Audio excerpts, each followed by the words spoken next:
Hey, the Andy Ginther, Zach Klein, Barnum and Bailey circus was in town as the law director of the city and the feckless, impotent, incompetent mayor of the city were holding a press conference to not give answers to how bad things are with the data cyber breach of the city's myriad computer systems. You want answers? You're not going to get them from Andrew Ginther, which is interesting. Why would the city not be giving you answers as residents? They acknowledge that your data has been hacked, your social security number, your home address, the identities and addresses of undercover police officers, any interaction you've had with municipal court, ever attended a city council meeting. Don't know. If you've paid a city water bill, do the hackers have your information? Quite likely. Can't get an answer to that question. Can't get an answer to any questions. And I, as someone who has spent my professional life asking questions, I'm always curious what the answer is to a question someone won't answer.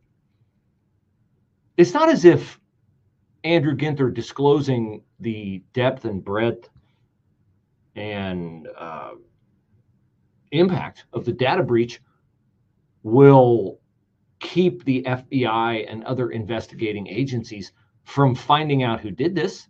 The people who did this, they know they did it. They're bragging about the fact that they did it. They're auctioning the information on the web. There's nothing Ginther could disclose, and they know what they have, right? The people who hack the systems know exactly what they have. They're probably sitting around laughing at the mayor who, let's just refresh our memory, shall we? On July 29th, Andrew Ginther's office issued a press release with a large headline that said this: Columbus thwarted ransomware encryption of its IT infrastructure. So they were bragging, chest pounding, taking the victory lap Joe Biden will attempt to take tonight at the Democratic National Committee if only Joe Biden could complete one lap of the track.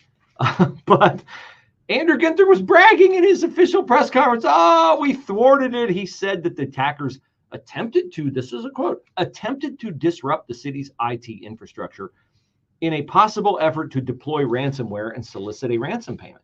Fortunately, the press release read on July 29th, the city's Department of Technology quickly identified the threat and took action to significantly limit potential exposure, which included severing internet connectivity. Wow, sounds like they're really on top of it. And he concluded that press release by saying, I'm grateful for the swift and bold action of our Department of Technology. So good job, Beavis. Good job, Butthead.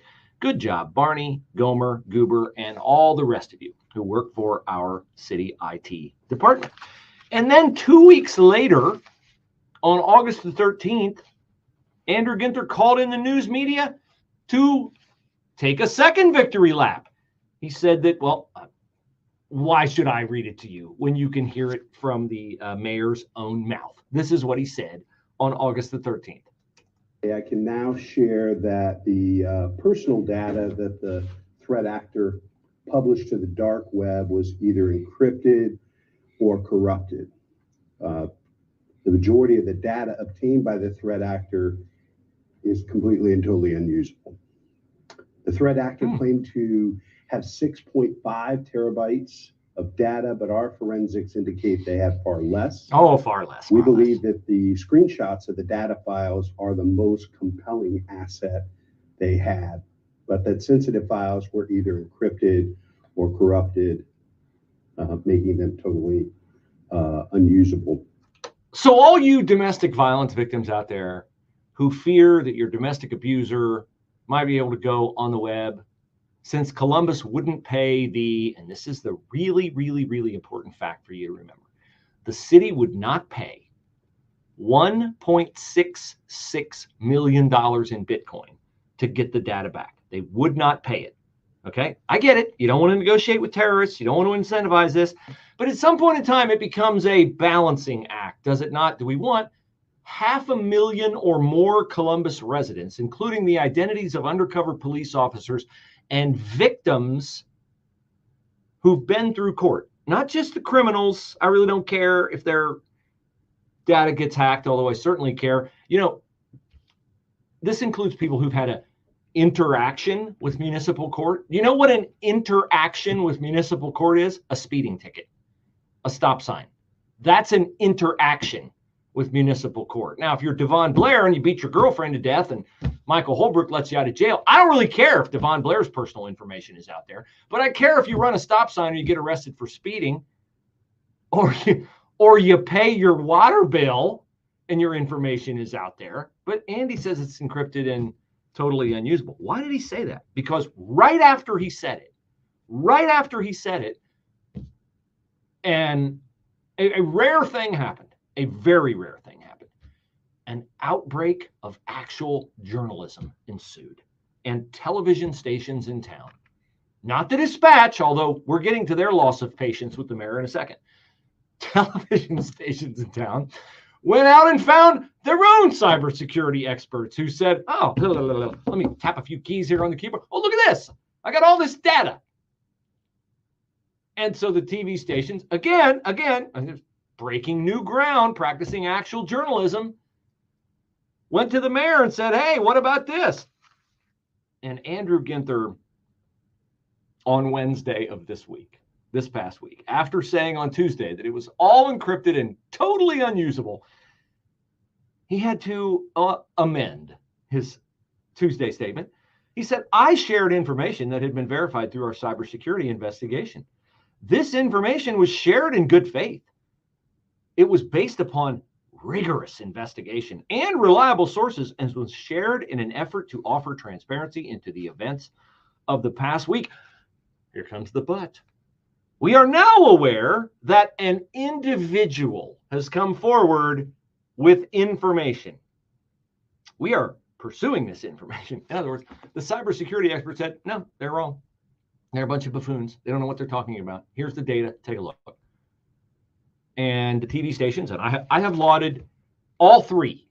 All three have done a good job. 10, 6, 4. They've all done a good job. Lacey Crisp particularly gets my praise. She chased Andrew Ginther down in Findlay, and when he was clearly ducking out of town. By the way, is he on his way to Chicago for the DNC? He's a delegate. Is he going to be around? You would say, of course not. He's no way he's going to the Democratic convention, Bruce. I mean, he's on top of this. He is so concerned about this. I mean, he's so answerable to the citizenry. I mean, he's Tony Transparency, isn't he? Not exactly. Saturday, Ginther declined to say who is giving him the technical evaluations that have repeatedly turned out to be false or at minimum an understatement of the damage done. He won't identify anybody in his administration. Of course he won't. He's a Democrat. Nobody loses their job in a Democratic administration for incompetence. They get promoted all the way from state attorney general to senator to vice president to presidential candidate. Incompetence gets you promoted in the Democratic Party. Hey, Andy will be on the ticket before you know it, given this. He also could not explain why it took him 4 days to initially acknowledge that anything unusual had occurred. Yeah. He says, well, there's a team of folks who's been working with us since the beginning. Ultimately, I'm the mayor. The buck stops with me. Yes, it does. Yes, it does. Yes, it does. And all it would take is a petition signed by a requisite number of citizens to get him recalled. And he should be recalled because he is incompetent.